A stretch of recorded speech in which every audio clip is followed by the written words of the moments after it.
we would like to make more of it. It really seems to be an important issue, and like I say, doing this documentary has been kind of organic in that I've learned a lot about this. Yep. And it just gets bigger and bigger and bigger. So it's getting several minutes in the documentary Okay. already. We'd like to give it more, but so that's kind of the idea. This is Rich Connor. Hey, Rich, I'm David Vandergriff. Nice to meet you. Come on in. Wait, right here. And during the interview, just want to look at me and not the camera. Okay. I always tell people when we do interviews like this, it's just, it's obviously not live, and we tape it, and then I always tell them we pick out the best parts. So if you make a little mistake when you talk, or you stumble over a word, don't worry about it, we take those out. So no worries, no worries. And you have an amazing story to tell. This will probably seem a little bit superficial. I'm just going to hit Okay. some of the high spots. That's fine. And should we do something later, we'll come back and really Okay. get into it. No problem. And go into all the details. But right now, I think the major point I want to get across is that this sort of thing happens.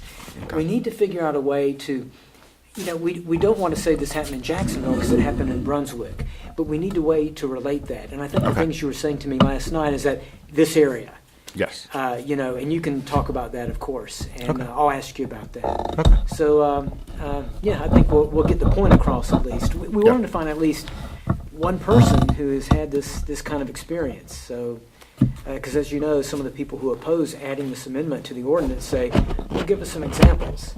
Yeah. And as we talked, well, there's no record because of the fact it's not in the ordinance, it prevents you from obtaining data. Correct.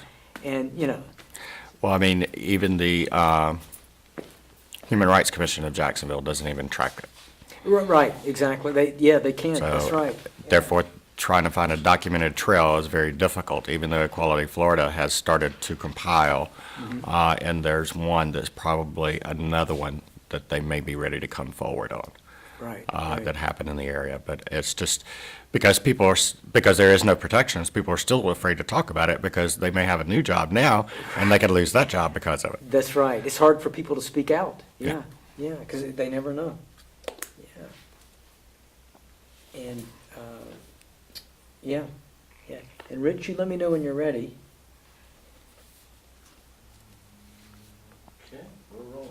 Okay, David, if you're ready, I think we're ready to Okay. go. First, a little bit of background. I was about to say, what do you do? But I guess I should say, in terms of this interview, what did you do? At the time, I was a medical sales rep for a startup company based out of Fort Lauderdale, Florida. And I had been recruited from a medical device company out of Washington, D.C. and relocated to the Jacksonville area. You were a good salesperson. With the company I worked for in D.C., I was the number 6 sales rep in the country. And with this company here, when I came into the area, the account was in the bottom of the sales. And within 6 months, prior to my termination with the company, the account was number 3 in the country. Really? So, So you went from the bottom to number 3. number 3 in sales. And when you say you were number 6 in Washington, 6 out of how many? 6 out of probably about 300 salesmen throughout the U.S. Pretty good. Not bad. You've won some awards. Yes. Even with the company I was terminated from after relocating here, a month prior, I had been voted by my peers through all the salespeople throughout the U.S. of our company as salesperson of the quarter, and even received an award from my company a week or 2 weeks past my termination. How much in sales did you do? Here in this area, we were doing roughly about $1 million a year. Prior to that, before you came, how much were they doing? They were doing under $300,000 a year. You more than tripled it. Yep. What about Washington? Washington, when I first went to the area, they were doing about 2.2 million, and in 3 years, I took it to a 6.2 million territory. Almost tripled it. Yes. And that was just you. Yes. Well, it's a team. Yeah. We have a lot of team members that we put and train to work up under us. So I got you. So what happened? there was one time when basically when we do surgeries, the operating room person calls the day before and reminds you of the surgery or whatever and confirms. The hospital didn't call the day before. That morning, 6:30, I got a call from one of the surgeons saying, we have a case at 7 o'clock. I said, well, I'm an hour away. I'll be there in an hour. So they just postponed the case. The very next day, my boss called, and she was literally in tears and said, because of that incident, at this time, we're going to have to terminate you from the company. And it just quite, I mean, she was literally bawling and squalling. And I said, well, if they had a problem, then just put me into a traveling position. And she said the owner of the company said everything had been restructured, so there was no other openings that they could put me in at that time. But it doesn't sound like that was your fault. No. There was no documentation. I'd never been written up, never even had a verbal warning. There was no documentation for any type of termination. Me and my supervisor, who is a good friend of mine, we were talking probably about 2 to 3 weeks after that. And she told me, she said the reason why is because the surgeons said they did not want to work with the gay sales rep. And I was literally kind of surprised, but yet not really surprised all at the same time, because even just 2 weeks prior to that, the surgeons, during a surgical procedure in which the medical sales rep is inside the OR when the procedure is going on. You're there to assist them in terms Yes. of how to use the product. How to use the product, advice on anything from what they may have as what the, let's say if you took and put in an implant, on how long the legitimity of the product would be, outcomes, recovery time for the patient, if there was another procedure that would be more apt than that. Let's deal with this excuse that they came up with for a second. It wasn't your fault anyway. I mean, they No. didn't call you, right? They did not call and remind me again. Do you think they did that on purpose? No, because the lady that normally calls, I had told her, and after I had been terminated, I called, and I'm still good friends with them. And she said, I feel so bad because I should have called and reminded you, you know, this is what our job is. If we don't call you, then, you know, how are you to know unless, because OR schedules get changed nightly. And she said, this is a bull crap reason, basically, that you're being terminated. And then I talked to him later on, and even her boss said, we have a lot of other companies that would love to have you as a sales rep, and we would love to have you still come to our hospital. So the bottom line is you were fired because Because the surgeons didn't want to work with a gay sales rep. That was it. Not because of sales, not because of knowledge, not because of any indiscrepancies or anything like that. I don't go in and talk about my sexuality because my sexuality is not it doesn't define who I am. I just happen to be a gay male that was a sales rep that was very good at my job and increasing sales and getting the products to help take better care of our patients in the healthcare system.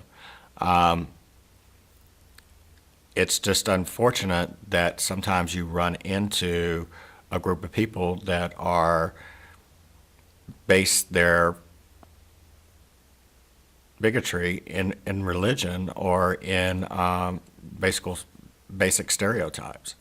yeah, what was the deal on that? In the first place, how did the surgeons know you were gay? I never broached the subject. I never talked to anybody at the hospital about my sexuality. It was never a question. The only time I can remember that it would have been even a topic was 2 weeks prior to my termination, and we were in the operating room during a procedure, and the surgeon started asking me, do I have a girlfriend? Am I married? Do I have kids? And those questions to a gay male is very uncomfortable, especially in a business setting, because frankly, it's really nobody's business.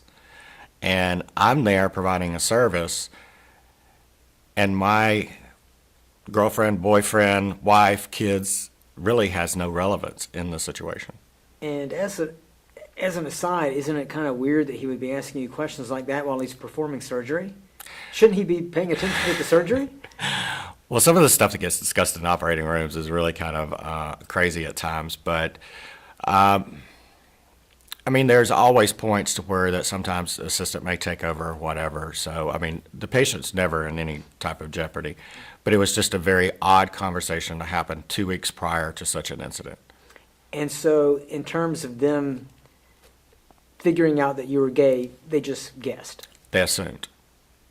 I mean, nobody, never had any confirmation, never come directly and asked me that question. My company never ever come and asked me that question. But after the incident, my friends that worked with the company knew. And what was the surgeon's problem with the fact that you're gay? I never got to ask him that question. I mean, when you're talking about some surgeons, especially, and it's not all, but when you're dealing with orthopedic surgeons, it's a sports-minded field. So sometimes when you get into that, then you're dealing with that mentality of sports, and you have to be macho, and we don't want gays or lesbians. And of course, the huge irony is that there are so many athletes who are gay. Yes. Well, even with the most recent Super Bowl, you had gay marriage that was made a very hot topic because of some NFL players that came out in support of it. And who would have thought the Super Bowl would be a plugging point for gay marriage? Exactly. I mean, 20 years ago, you would a sports football player or any sports player would have never even broached the topic. We have made progress, but Jacksonville is still so far behind in the mindset, and it's not the whole city itself. It's only 14 to about 16% of our city. I mean, even the JCCI that did a poll, 86% of Jacksonville people believe there should be protections for sexual orientation, gender identity, and expression in our HRO. You had no legal recourse? There's nothing you can do. There is no law that says you cannot fire somebody based on their sexuality, their sexual orientation. The irony part about that is I own a gay company. I own a company and I happen to be gay. If I hired somebody that was heterosexual, under the current laws, I could fire them for being heterosexual, tell them that's the reason why I'm firing them, and there was no legal recourse that individual could take against my business. This happened exactly where? It happened in the Jacksonville metro area. Tell me about your impressions and what people have said to you about, as you say, the Jacksonville metro area, the market that you were working, that it was different from other parts of the country, perhaps? One of my boss's supervisor, she was concerned that when they had originally hired me for me to come into this area, because she just naturally assumed that I was gay, that she felt it may be an issue with some of the accounts in this area. What did she say? This is after we left, after I'd left the company and a conversation we were having. She said, just you being gay and going into the Jacksonville marketplace, which is typically southern Georgia, it's still within the Bible Belt. It's not very open-minded and embracing of people of diversity. Our company was in Fort Lauderdale. She's in Fort Lauderdale. So, she's been around LGBT all of her life. But coming here, and she knew that it may be an issue. Did you experience any of that elsewhere? No, even coming from Washington, D.C., it was never even an issue in that city. Memphis, Tennessee, it was not even an issue like it was here. And I grew up in Mississippi, a very rural town, probably population of 600. And most everybody knew when I came out. And even my friends, which were, what I call rednecks, and my family's all redneck, they were always very protective of me. And if anybody ever said anything, they were ready to fight them. And even in the Baptist churches back home, in cities of 10,000, and my family was members of the church, and we just never had those issues. I mean, maybe I was very fortunate, but I just don't get, it just still baffles my mind. Compared to other places you've lived, where is Jacksonville on the open-minded scale? 86% of the people in Jacksonville are very open-minded and very inclusive. But it's that 14 to 16% that keeps holding our city back. Unfortunately, with the HRO, we had people that were coming in from Orlando and affecting our local politics. When we turn out in Groves and our allies after the HRO now have grown tremendously, I don't think going forward in the future that that's going to be an issue, because I think there's going to be a lot of people that they said that they thought this was really a no-brainer. They assumed that because it was 2012 that this piece of legislation would pass easily. So a lot of our friends and allies did not turn out in support. Now, since then, there have been numerous groups that have been started by straight, heterosexual, diehard men that have grew up here all their life to try to help make our city a more inclusive city. Had this amendment to the ordinance been in place, would you have had legal recourse? Yes. I would have been able to file a grievance with the Human Rights Commission. If it was proven in the Human Rights Commission, then I would have had legal recourse for lawsuit. Would you have done that? Yes. But right now, you can't do anything. There's nothing I can do. Must be hard to lose a job for that reason, especially. Well, my job, I made roughly around $125,000 a year. If you take just 10 individuals like that out of the economy of Jacksonville, you're looking over $1 million a year that our city is losing in revenue. And one person will employ 6 other people in the city because of their buying habits. I live downtown, love the downtown area. Came here from D.C. People in Jacksonville said, "You live downtown? Are you not scared?" I'm like, "No. I mean, I come here from Washington, D.C. Well, aren't there bums downtown?" I'm like, "Yeah." I mean, there were everywhere in D.C. So, I mean, it's just ironic to me. But that's the mindset of Jacksonville. And it doesn't mean that they're necessarily wrong. It just means that they haven't went in and experienced those experiences and living in downtown and living in high rises. And I love that urban core atmosphere that Jacksonville can really offer downtown. But to offer that, you've got to have creative, diverse people working in our community. And it's been proven time and time again by a larger cultural environment that the city prospers. And even some of our big businesses, I mean, 40 of some of the most well-known businesses took out a full-page ad in support of the HRO. And I mean, we're talking Steve Halverson from Haskell and Company. We're talking John Delaney from UNF. And the list goes on and on and on. And these companies contributed about $42 billion a year to our local economy through their businesses that are headquartered here. And these companies are saying, we have to have this in order to attract the best quality candidates. It doesn't mean that Jacksonville is lacking in quality individuals, but you want the best individuals to be working for you. And when you bring those type of individuals into your city, then the city grows. And even one of the companies that when we were before the HRO even took place, Wells Fargo was looking to, when they purchased Right. Wachovia, was looking to bring one of their headquarters to the Jacksonville area. And one of their head officers with the company that would have been heading up that location here just so happened to be a lesbian, and she refused to come to the area, and the offices and about 300 jobs went to the city of Miami.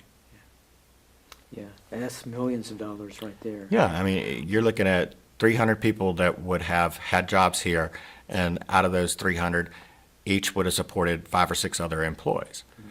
So when you just look at the jobs, you can't just look at the one number of the 300 people that it would bring new jobs. the infrastructure that it would take to support those 300 employees in a business here. Right. One more thing, and this is just for clarity and accuracy, and you mentioned the Jacksonville metro area. Yep. Do you have any problem being more specific, or It was in Brunswick, Georgia, at the hospital. that's in the Jacksonville metro area, Well, it's in what we call the territory of this area. which encompasses what? I covered from Brunswick, Georgia, all the way down through Flagler County. Does the territory have a name? It's just the Jacksonville area. That's what they called it. Okay, all right, good deal. I just wanted to, that one small point, wanted to Okay. clarify. Great job. Thank you All very right. much, David. Thank you. Excellent job. But don't work too hard today. Oh, we won't. Listen, thank you so much. That was an excellent interview. Thank you. And,